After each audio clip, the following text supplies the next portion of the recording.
નમસ્કાર, આપ જોઈ રહ્યા છો સ્પાર્ક ટુડે ન્યૂઝ. કલાલી ફાટક ખિસકોલી સર્કલ પાસે પાણીની લાઇનમાં ભંગાણ સર્જાયું હોય, લાખો ગેલન પાણીનો વેડફાટ થયો. વોર્ડ નંબર 12ના પ્રમુખ રાજેશ ઠાકોરે તંત્ર સુધી અવાજ પહોંચાડ્યો.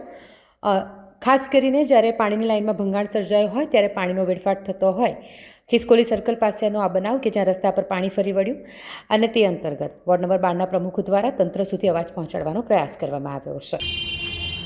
આ ગુજરાત પબ્લિક સ્કૂલ પાસે છેલ્લા 1 મહિના ઉપર જ્યાં પાણી નીકળી રહ્યું છે, તંત્રને કમ્પ્લેન કરેલી છે તો બી તંત્ર ધ્યાન નથી આપ્યું અને એક ખાડો નાનો હતો અને એની જગ્યાએ હવે મોટો થઈ ગયો છે. અહીંયા તમે એક માણસ અડધો ઉતરી જાય એટલો ઊંડો ખાડો પડી ગયો છે. તંત્રને તો બી ક્યાંય કોઈ એક્સિડન્ટ થવાની લાગે તૈયારી થશે ત્યારે જ તંત્રની આંખો ઉઘડશે.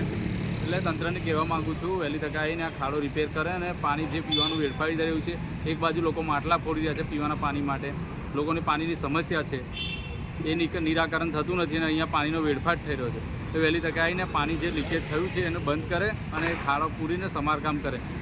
તંત્રને મારે એ કહેવું છે, કેમ કે અહીંયાના અમારા જે સ્થાનિક નેતાઓ છે એ તો નિષ્ફળ રહ્યા છે, ચૂંટાયેલા પ્રતિનિધિઓને તો અધિકારીઓ બી એમની જોડે જોડે હા મિલાઈ રહ્યા છે.